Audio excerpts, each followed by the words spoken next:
So what's up, you guys? So this video is just going to be a review and a quick rundown of the Rough Country V2 steering stabilizer. So for the 4 to 6 inch lift kit, so it's on the vehicle in question is my 2006 Chevy Tahoe 4-wheel drive. It has the Rough Country 6 inch lift with their V2 monotube shocks front and rear.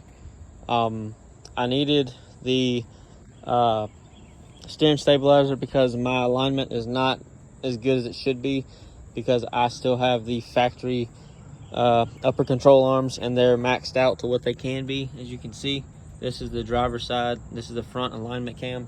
It's maxed out, and they still got some positive camber and they're towed in a little bit, so it's very hard to drive this. When you hit a bump, it wants to wander all over the place, and when you hit the brakes, it starts to do the same thing. So I wanted to try to mitigate that as much as I can until I can get the control arms to fix the issue. I don't know if I'm going to buy the Cognito upper control arms or the Kryptonite. I'll look at reviews and look at all that stuff and see what's what. But either way, whether I go with them or not, I'm probably still going to buy Kryptonite's tie rods, just because I don't like the stock ones. They're a little too skinny for my taste, so I'm gonna get rid of the ones I have and buy the aftermarket ones that are stronger.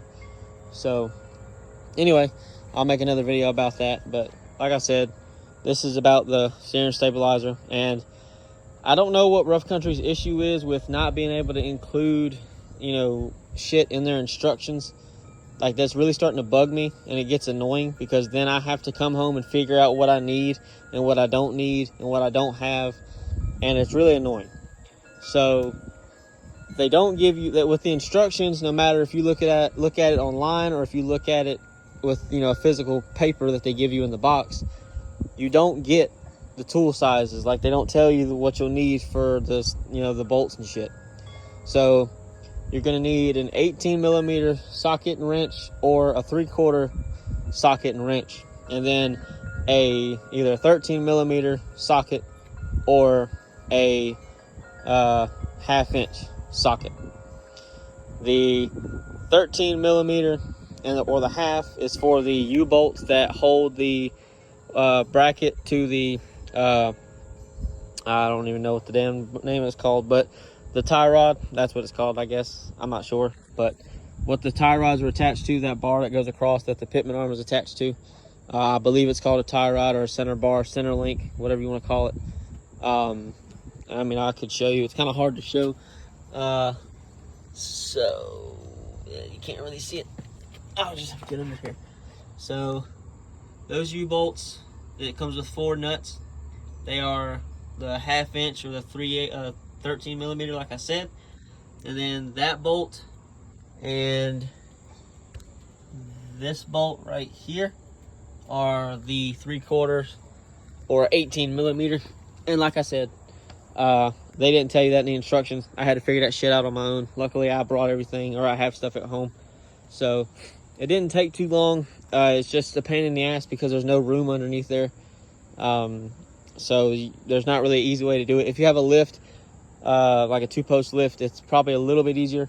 But I don't have that luxury. So I literally put it on right here. It did make a difference when I drove with it. But as time goes on and it starts to get weak and blown out, it will start to diminish, and it will not have any kind of assist. This doesn't have death wobble, excuse me.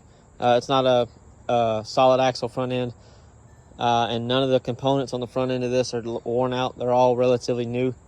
All the front suspension and steering and all that is not even, I bought this in March and I started working on it in April. So not even 5 months old, 4 months old.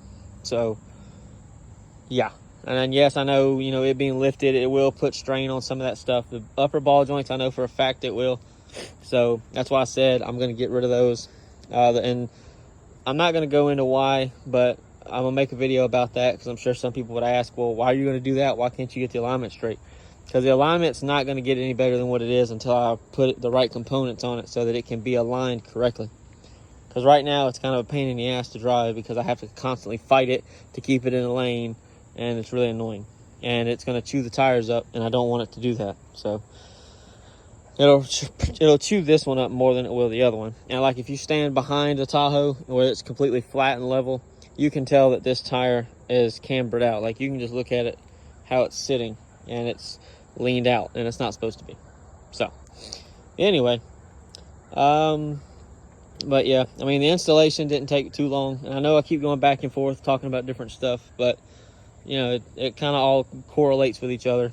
There's a reason why I bought the steering stabilizer, so I explained the reason why, blah blah blah, etc etc. So it does what it's supposed to do.